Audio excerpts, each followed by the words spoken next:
Hi everyone, welcome to Programming School. Today I'm come up with one program and I'm going to explain here how I'm going to solve this problem. First of all, there is an input. What is that? First line that is going to be n, and the next line that is going to be n integers. That means we are going to read an array, and again one integer is there. Okay, first one is the size of the integer, the size of the array, and the second one is array values, and one value that is going to be rotation count. How many rotations we are going to rotate this array.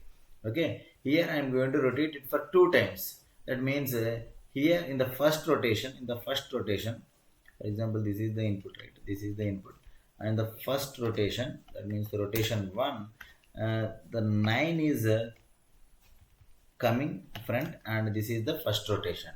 Okay, in the second rotation, in the second rotation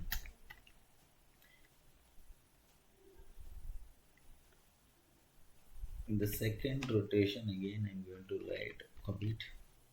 The second rotation, the 7 is moving in a forward direction, moving front, and after the second rotation the output is going to be like this.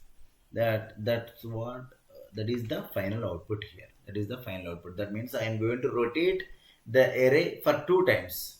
All the last values are coming for in the front every time.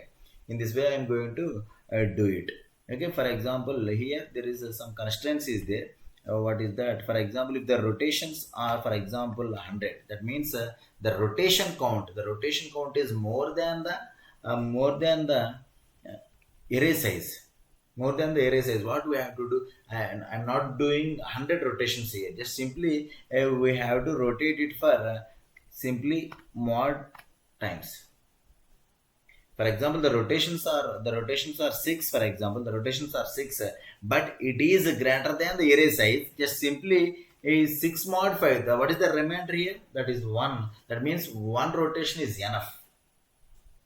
One rotation is enough. That's it. For example, if it is 100 times rotation, just simply, what is the array size? The array size is 5, and the rotations, there is no need of rotations here.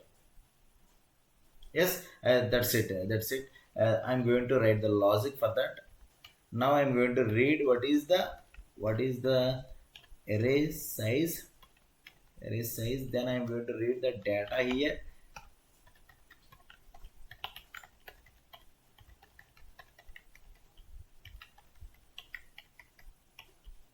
And then I'm going to read the rotation.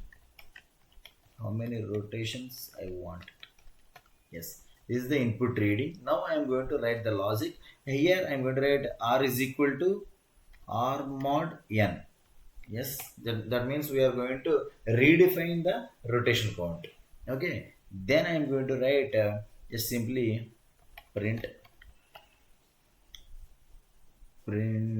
data of the last two values. For example, I am going to print the last two values, and I am going to write here r plus r2, for example, r2 minus r2 colon. I'm going to write like this, and I'm going to print what is the output for this. For example, if this is the input, I'm going to give you, for example, if this is the input, just observe here 7 9. I'm printing 7 9 here. I'm writing here data of -1 colon. That means I'm going to start, this is -1 and this is -2, right? This is -1 and this is -2, and I'm going to start at -2, and I'm going to print up to the last value, and I'm going to print the remaining values from starting position to before the rotation values, right? Just simply I'm going to print data of, I'm going to start from 0 to minus r, 0 to minus r, right? 0 to minus r, 0 to n minus r. What is n value here? N value is going to be 5. 5 minus 2, that is going to be 3. 5 minus 2, that is going to be 3. I am going to write like this. I am going to execute it. If this is the input, just observe here 7 9 1 3 5. Yes, that's it. A very simple program. Just understand what I am writing here. Just simply I am going to print the last values. I am going to start at -2, and I am going to print to the last value. Here I am going to start at 0. I am going to start at 0 from this position to n minus r position. That's why I am going to write n minus r here. For example, if I am going to give you the values the same, and instead of that I am going to give you 100, for example. But here it is repeating for 2 times. Just observe here, it is repeating for 2 times. Yes. Here, if r value is equal to 0, there is nothing to print, right? There is nothing to print. Just simply I am going to print data. Else, if the rotation count is not equal to 0, for example, now I am going to write like this. Yes, it is going to be print like this. For example, if I am going to give you the 6 here, just observe here, yes, the last 9 values coming front and the remaining values.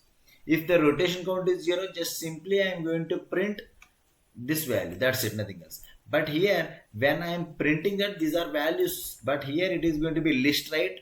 Just simply I am going to write star data. Here also I am going to write star data. Star data means each and every value in that. Okay, not the exact list. For example, if I go for like this, it's going to be print. It is going to be print the data, the elements in the list. Okay, just observe here why I am writing all these things. Why I am writing r is equal to 0. There is no need of rotation, right? Just simply print.